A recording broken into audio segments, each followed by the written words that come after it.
It's a taste of fall, a day not to miss. Werther's Original Limited Edition Harvest Caramels. Discover the original fall flavor. Dawn Antibacterial cuts through tough grease with 50% less scrubbing. It also removes 99% of bacteria from your hands. Dawn Antibacterial. An easy way to clean your dishes, a smart way to wash your hands. Tomorrow on ET, our one-on-one with Meghan McCain talking about her new memoir, Bad Republican. And yeah, she goes there about her time on The View. I hope they're not too mad, but I don't care if they are. I think she says she don't care. And I think they're going to have something to say about that on The View. Hey, before we go, we know happening now. Accusations of gerrymandering in the state's newly drawn redistricting lines. I'm Courtney Friedman. Coming up, I'll explain it all. Gas prices are climbing, up 26 cents in just the past month. Coming up, why there's no relief in sight, even right before the holidays. The humidity is back, but does that mean rain chances? I'll be back to talk about that and let you know how much warmer it's going to get in just a bit. The News at 5 starts right now. And first at 5, the Texas governor and Secretary of State both sued over new redistricting lines drawn up by the state legislature. The governor expected to sign those maps into law today, but Courtney Friedman explains why more than 10 Latino rights organizations and state Democrats allege those new maps were drawn illegally. This lawsuit filed Monday lists 15 plaintiffs, 10 Latino rights organizations, and 5 individual voters, all claiming the Texas legislature's new redrawing of district maps is unconstitutional. New census data shows that the population in Texas grew by almost 4 million people since 2010, mainly in larger urban areas like Bexar County. Latinos accounted for half of that population growth. As a result, Texas gained 2 congressional seats. The growth was clearly Latino. It was clearly in urban areas, and therefore you should provide maps, draw maps that are more compact to those communities. Which is why District 19 Rep. Roland Gutierrez and fellow Democrats were upset when the newly drawn maps did not create any new Latino opportunity districts. No surprise what the Republicans have tried to do, which is gerrymander districts so that they can remain in power. That's why our maps look like pies, if you will. They start in urban areas and they blow up into large swaths of rural areas where voters tend to be more Republican. The Mexican American Legal Defense and Educational Fund that filed the suit says the maps violate the Voting Rights Act of 1965, and they're asking a federal court to toss them out. Today, we reached out to multiple state Republicans who have not yet returned our calls. The governor sent a statement about the special session as a whole, saying in part, property tax relief appropriating funding from the American Rescue Plan Act and redrawing legislative districts were at the forefront of the agenda for the third special session. I'm proud to say not only did we deliver on these priorities, but the legislature went above and beyond to solve other critical issues, end quote. Courtney Friedman, KSAT 12 News. We have a reminder, early voting now underway for the Texas constitutional amendment election. There are 8 constitutional amendments on the ballot. Voters will also decide on who'll fill the House District 118 seat. You can read more about what's on the ballot right now on KSAT.com. Election Day is November 2nd. An update now on that fiery plane crash in Brookshire, Texas, west of Houston near Katy. It's an incredible story of survival after 21 people on board walked away, mostly unharmed this morning. We have some video showing just how destructive that fire was for the plane. We're told that 18 passengers and 3 crew members were on board the private jet heading to Boston for Game 4 of the American League Championship Series. The McDonnell Douglas MD-87 ran off the runway and then rolled through a fence before then bursting into flames. Luckily, and we're thankful that all of the passenger and crew members were able to extract themselves, and that's when the first responders came in to go to work to extinguish the fire. 2 people taken to the hospital for minor injuries. The youngest person on the plane, just 10 years old. The National Transportation Safety Board and Federal Aviation Administration are investigating. Right now, it's unclear what actually caused that plane to catch fire. Here at home, 3 people recovering from an early morning crash in Helotes. Police say that the driver hit a utility pole at around 3 in the morning, and that knocked out power to hundreds of nearby homeowners. According to Helotes police, the driver hit a median on Schoenfeld Road near Cantorhorse. He lost control and the car slammed into the utility pole. Investigators believe at least one person was thrown from the car. All three found outside of the wreckage, though. They were taken to the hospital. No update on their injuries. Power restored to the area not too long afterward. Meantime, across town, San Antonio police responding to a similar crash on Leonhard and Encanta. It's on the northeast side near Wurzbach Parkway. Police say that it was around 3 in the morning when a woman crashed into a utility pole there. They say that she was driving too fast around a corner. She was cut on her face during that crash and taken to the hospital, but is expected to be okay. The dangers of street racing, so deadly, the San Antonio City Council now considering some solutions. Our Samuel King joins us now with a new idea that would target spectators. Yeah, that's right, Ursula. This proposed city ordinance would target spectators, anyone, make it a misdemeanor for anyone to be intentionally or knowingly a spectator at a street racing event. Chief William McManus told the council's Public Safety Committee today that the proposal is based off of a similar ordinance up in Dallas, which he says has made a difference. He says with this proposal being considered and 2 new state laws already on the books, enforcement will now be key. It's all about public safety. It's all about keeping people safe, the ones who are engaged in these events and the ones who are not engaged in these events. It's about keeping everyone safe. And McManus reassured skeptical council members that innocent bystanders would not be targeted. Again, they voted to move this ordinance along. Coming up at 6, more on some key arrests that may have cut down on major street racing incidents in San Antonio and why one council member says more needs to be done. Looking at traffic this evening, we'll start here at 35 and Eisenhower. You can see traffic flowing a little better than it was just a moment ago, but we'll still take a look at that travel time there on 35 on the northeast side. If you're heading out of town, take you about half an hour to get to New Braunfels. Ursula? Thank you, Samuel. It is day 2 of jury selection in a murder trial of 3 men in Georgia, all of them facing charges of the shooting death of Ahmaud Arbery. The 3 claim that they're innocent of murdering him as he was jogging through a neighborhood. ABC's Dan Lieberman with the dead man's mother about what's to come in this trial. Have you, for any reason, formed and expressed any opinion in regard to the guilt or innocence of the accused? On trial, Travis and Gregory McMichael, who along with their friend William Roddy Bryant, 3 white men, faced charges of murder, aggravated assault, false imprisonment, and criminal attempt to commit false imprisonment in last year's killing of Ahmaud Arbery, the black man gunned down while jogging. Arbery's mother telling ABC News she still has not brought herself to watch the video of her son's death, but plans to be in court for the trial. But I plan to be in court every day that Ahmaud's name is called. As far as the video goes, I'll have to face that whenever that time comes. Please raise your hand if you believe that people of color are not treated fairly in the criminal justice system. Attorneys for both sides questioning potential jurors about their knowledge of Arbery's murder, their attitudes on race in America and the Black Lives Matter movement, and whether they believe they can remain impartial. The McMichaels argue they were acting under Georgia's former citizens arrest law after they say they saw Arbery inside of a home under construction and believed he was a burglar. Potential jurors also asked to complete this questionnaire about the video of Arbery's shooting and the publicity of the case, asking, have you commented on this case in the news or on social media? Have you seen video of the shooting? And if yes, how many times? And it could take 2 weeks before all 12 jurors and 4 alternates are seated. The 3 defendants have pleaded not guilty to the charges. Dan Lieberman, ABC News, New York. State Republicans accomplishing most of what they wanted to during the 3rd special session of the state legislature. But one thing that didn't make it, the governor's proposal to prevent private businesses from mandating COVID-19 vaccinations. Though the policy has been criticized for encroaching on private business rights, it's currently under effect through Governor Abbott's executive order. Another measure that failed to pass this special session, an election audit bill for the 2020 presidential election.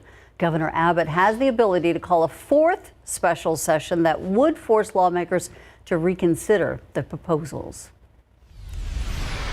Federal regulators inching closer to authorizing a mix and match approach to the COVID-19 booster shots. But while the Food and Drug Administration could give that okay, they still recommend choosing a booster that matches your original vaccination. That announcement also expected to come with authorization of boosters for both the Moderna and the J&J COVID vaccines. I think mixing and matching would reduce supply chain complexity quite a bit. And so the end result would be more boosters and more arms. And that matters a lot. Meantime, vaccine mandates and requirements are still being protested all around the country. Today, though, a reversal. Southwest Airlines changing plans for unvaccinated workers. They will no longer put those workers with pending exemptions on unpaid leave after the December 8th deadline. The airline says it will instead let them continue to work with mask use and social distancing protocols in place.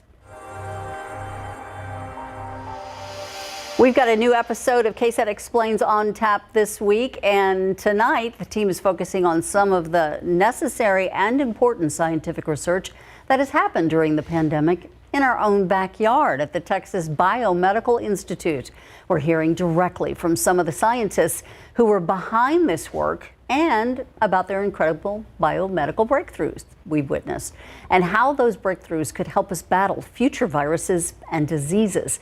You can watch KSAT Explains Biomedical Breakthroughs live tonight at 7 on KSAT.com, the KSAT TV app, and on our Facebook page. If you can't watch it live, we're going to post the full episode so you can watch it on demand later this evening. San Antonio Water System resuming water shutoffs today. SAWS has been asking customers with delinquent accounts to enroll in a payment plan to avoid service interruptions or to apply for assistance. You can read more about your options right now on KSAT.com. Another beautiful day in the books. We started off at 59, which is noticeably warmer than the past couple of mornings, and that's a direct result of added humidity in the air. But then our high temperature, 81, exactly average, and pretty much the entire day right on par, right near the average low and average high. Nice layered clouds out there as well. Del Rio currently at 81, 83 Floresville. Get to Schertz, 83 degrees. For the most part, we're upper 70s to lower 80s. 79 degrees right now in Bernie, and Universal City currently at 82 along with Windcrest. Pleasant out there this evening and tonight. A little bit of humidity. We still have that hint of humidity that has returned, and it's here to stay. A southeasterly breeze at 5 to 15. By 10 o'clock, right near 70 degrees, we're not seeing temperatures fall off as sharply as past evenings. Temperatures are also going to be on the rise. We'll talk about that in just a bit. Thank you, Adam. It's an event to put people in touch with resources on the east side, and this weekend, San Antonio for Growth on the East Side, or SAGE, is going to be hosting something called Hallow East on Sunday. The drive-through style event's going to connect people with programs to assist in childcare, education, and housing. Families can also collect candy bags and treats all along the way, and there'll be some raffles for bikes, a basketball court, and more. The event is this Sunday. It's from 2 to 4. It's at the Eastside Education Training Center at 4551 Dietrich Road. It's free. It's open to the public to safely drive by and pick up your treats and your information. Fall known to be a relief from summer gas prices, but your wallet might still feel a pinch, at least this year. What's causing gas prices to go up? And will there be a gas price plummet soon? We'll explain next.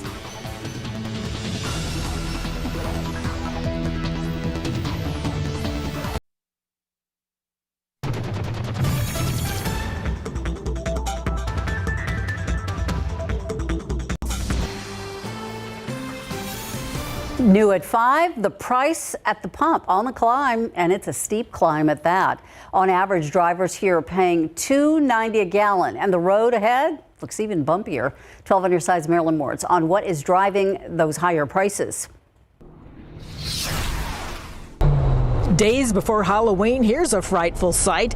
Gas busting the $3 mark. For Sharon Walker, it means scaring up more cash. I could spend $15 and fill my car up, but now I have to, it's doubled. So I spend $30 to fill my car. The price of a gallon jumped 9 cents just this week, 26 cents in the past month. Compared to last year, it's costing about $17 more to fill up your tank. That's enough to buy a large pizza with the works or pay your Netflix bill. Why the sharp rise at a time of year when prices normally plummet? Oil now at a 7-year high, nearly $83 a barrel for West Texas Intermediate crude oil, and that's what's pushing gas prices up to a 7-year high. Patrick DeHaan, chief analyst for Gas Buddy, says with a growing energy crunch overseas, the gap between supply and demand is getting wider, and no relief for your wallet is in sight. Don't expect much relief as we approach the holidays. In fact, things could probably continue to get a little bit worse. That road trip to Grandma's house for Thanksgiving could be costly, making today's prices look a little less scary. Still under $3. Woo-hoo! Marilyn Moritz, KSAT 12 News. Looking outside with live cam, really lovely day out there today. A little bit more humid, but we'll take it at these temperatures. Yeah, we notice a bit of mugginess out there, but it's still not bad. It's not the oppressive humidity that we can and have recently had around here. So let's talk about our headlines. Well, first and foremost, the humidity, it's back. How'd you know I was going to start with that, Ursula? Then minimal rain chances despite having humidity. Temperatures, however, they are on the upswing, and we're going to get to that in a moment. First, take a look outside. Beautiful time lapse, nice layering to our clouds out there this afternoon. Some low puffy clouds, high cirrus clouds. It'll be a good sunset for some folks out there. Locally, we may have too much of a good thing in terms of those high thin clouds, but 81 degrees. Our current reading, dew point is 62. Southeasterly wind at 13. That's what's bumping up our humidity. So the wind's coming off the Gulf of Mexico. And of course, when we get that wind off the Gulf of Mexico, it transports that mugginess inland here to San Antonio and other locations as well. You get into the hill country, muggy there, dew point is 64, dew point is 62 here in San Antonio. And this humidity, it's here to stay.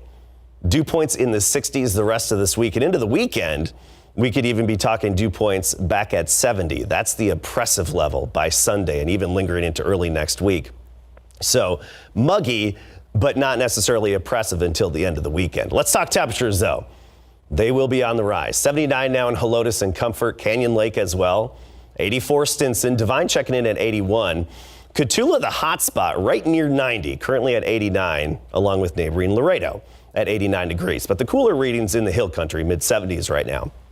High temperatures the rest of this week, well into the 80s, even nearly 90 degrees. I think by Friday, that'll be our warmest point, about 88 the high. But I wouldn't be surprised if we have locations in the lower 80s, or lower 90s, I should say, by Friday afternoon. So warmer, muggier, not as fall-like as what we had over the weekend and yesterday. I talked about the layered clouds. Here's a look at the high, thin clouds coming in from the west or southwest coming off the Pacific, that upper-level moisture coming from the Pacific, giving us a nice display of clouds in the sky. Personally, if we're not going to have any rain, I prefer to have nice layered clouds and a good variety of clouds to look at up above us. And that's what we have today, and I think we'll have it a little bit again tomorrow.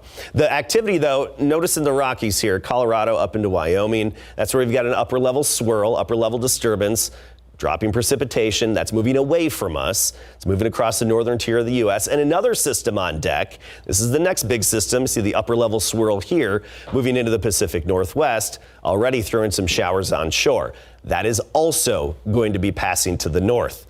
There is some significance to this, not just the fact that they'll be missing us and we're not going to get any rain from it, but we know what it's like to be in drought. Right? We're familiar with that. Luckily, not so much this year, but we're familiar with it. Deep drought, Pacific Northwest, basically the western third of the United States in a significant drought, and the reservoirs are low. It's good to see really a train or a parade of disturbances coming on shore and moving across parts of the west. So it's good to see that. Around here, not much in terms of rain chances.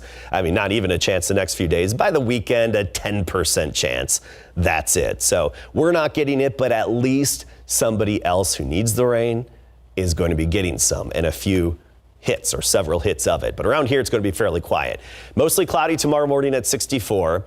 Then some more layered clouds by the afternoon, 85 the high temperature, some mid-80s, and a bit of noticeable humidity, southeasterly breeze, 5 to 15. We get into the weekend, as I mentioned, upper 80s, just that really slight chance of a few pop-up showers. All right, Adam. Thank you. Well, I guess with the Cowboys, you could say timing is everything. There's bad luck, but good timing. Oh, very good timing, especially for Dak Prescott, who's now working with a calf strain on his right leg. And that's what's concerning a lot of folks because it's on that right leg. Remember where he suffered that horrific ankle injury. When we come back, the latest on that. And Lonnie Walker doesn't get the extension he was hoping for as far as his contract is concerned. What does he have to say about that coming up? Pro football coverage, powered by Davis Law Firm. The Dallas Cowboys bye week could not come at a better time for a number of reasons, not the least of which is the health of star quarterback Dak Prescott. An MRI on Monday confirmed Dak is suffering from a calf strain he picked up in the last play of the game when he threw the game-winning touchdown to CeeDee Lamb off his back foot. What concerns Cowboy fans is that Dak was seen with a walking boot in his press conference on the same leg that he suffered that horrific ankle injury that ended his season last year. But the Cowboys at least appear optimistic that Prescott will be ready for Minnesota next week. We're going to take this week for rest and rehab. Then we're going to reevaluate Monday. And just the words from Jim, we're optimistic for Minnesota, but I think like any calf strain, especially this early, it's close to the injury, there is variance in timelines. So, but we're optimistic for Minnesota. All right, the Cowboys also get offensive lineman La'el Collins back for the Vikings game after the NFL reinstated Collins following his 5-game ban for violating league substance abuse policy. The Houston Texans have now lost 5 straight games, not been able to score a touchdown in 2 of their last 3 games. Tyrod Taylor is able to be activated, but still needs to practice with the team in order to take over as a starting quarterback again. What has to happen in order for this team to improve and improve quickly with a 1-5 record through the first third of the season? Well, I mean, it seems like the main topic is just being more disciplined. Everybody doing their job. Everybody doing their 111 on the field and sticking together. Buying in and selling out for real. And the Texans announced this afternoon they've released defensive star Whitney Merciless after 10 seasons with Houston. Probably did him a favor. Spurs have made several moves before they tip off the regular season tomorrow night in the AT&T Center against the Orlando Magic. The Spurs have exercised the 4th-year option on forward Keldon Johnson and 3rd-year option on guard Devin Vassell's contracts, but apparently they did not reach an agreement on a new rookie contract extension for Lonnie Walker IV by the 5 p.m. deadline yesterday, which means he becomes a restricted free agent at the end of this season. Walker doesn't seem too worried about it. I can't think about it too much. Let my agency and what I've done, put forth the effort. And, whatever happens, happens. You just got to praise the man above. All right, here's the matchup for tomorrow night's big season opener against Orlando. Remember, they've already played them twice in the preseason. 7:30 tomorrow night. The AT&T Center will be there live at 5 to get you ready for the silver and black. Fun. Thank you. You got it. We'll be right back. Got a couple of issues out there. We'll start first on the north side. A major crash at Wurzbach Parkway and Nacogdoches Road causing some big delays there. Also downtown at the Y, had a crash there at 35 in McCullough. Also some slowdowns at I-10 in Frio, so pack your patience if you have to head out in the next few minutes. Traffic really crawling there, Ursula. Thank you so much, Samuel, and thank you for watching the News at 5 with us. World News is coming up next.